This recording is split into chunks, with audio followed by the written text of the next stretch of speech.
Hey guys, this is Miriam at High Life Auto. I am out doing a video test drive on a 2006 Cadillac CTS. If you've never been on my video test drives before, the way it works is I drive the vehicle on video, and I tell you what I see, hear, think, smell, and feel to give you the best indication of being in the driver's seat without actually being in the driver's seat.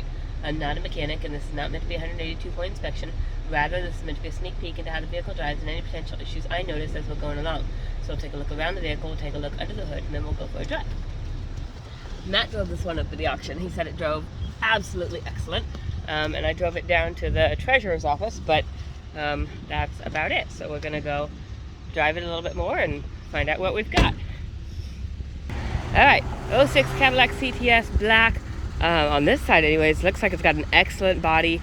Fancy tires, fancy wheels anyways. No rust that I can see. The tires are at least 75%, if not better.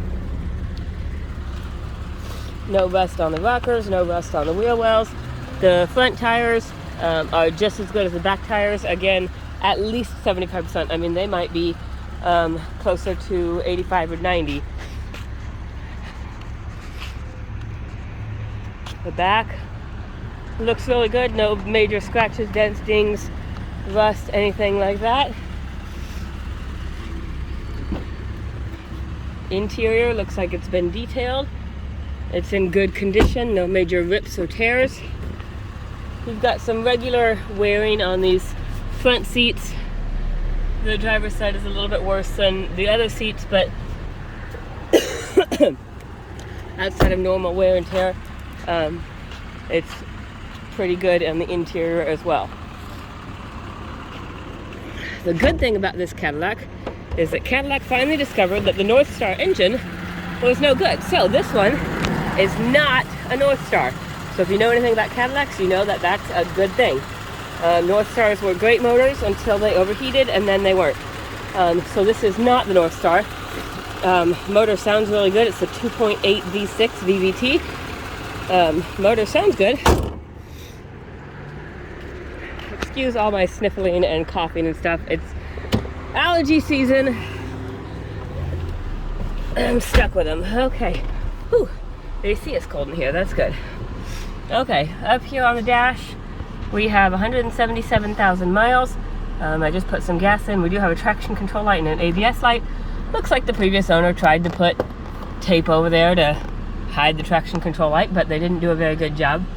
But I've had it running for probably 20 minutes, still operating right inside normal temperature, so you're good there. Over here we also have our warnings that are on the dash, service brake assist, and I'll show you the codes that go along with that. And then it will beep when I don't put my seatbelt on as well. Let's see what else this tells us.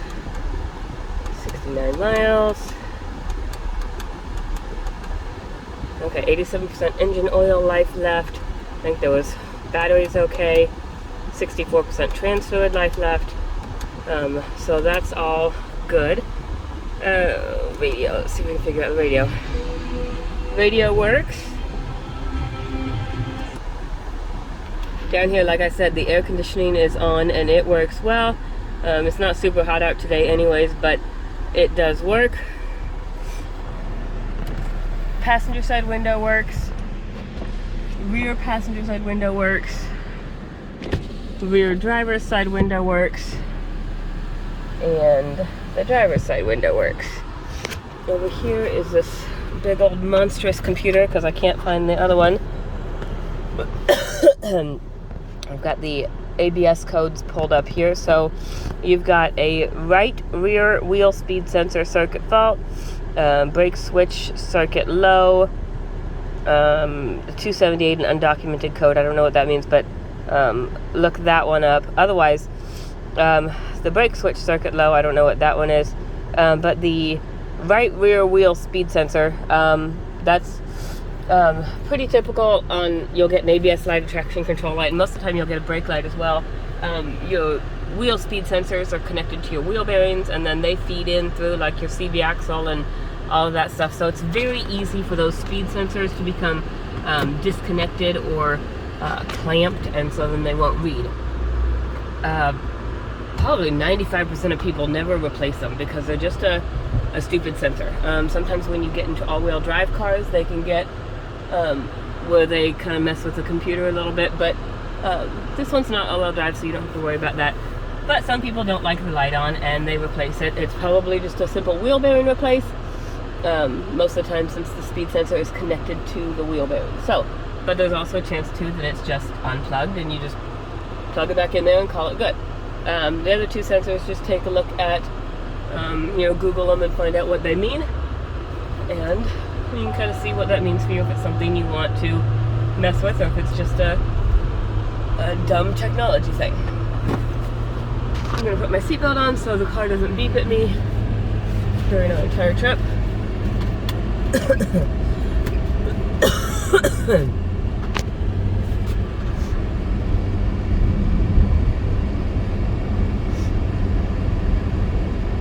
It drives very smooth, like it drives like a Cadillac.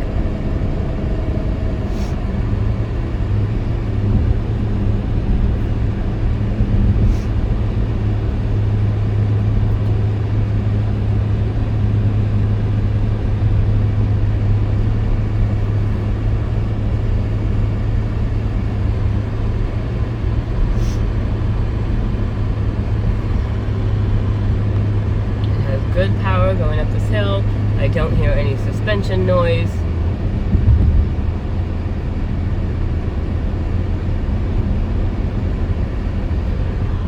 Just do my turn signals. Right turn signal works, left turn signal works. Windshield wipers work.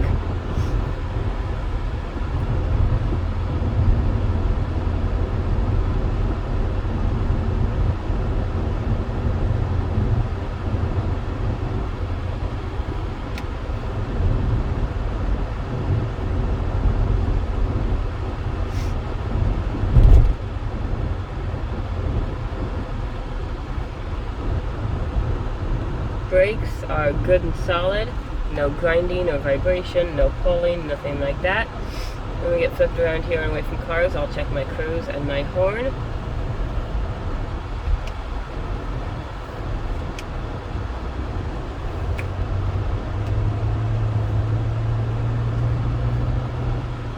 Horn works. Now let's figure out how to do the cruise. Get up to about 40.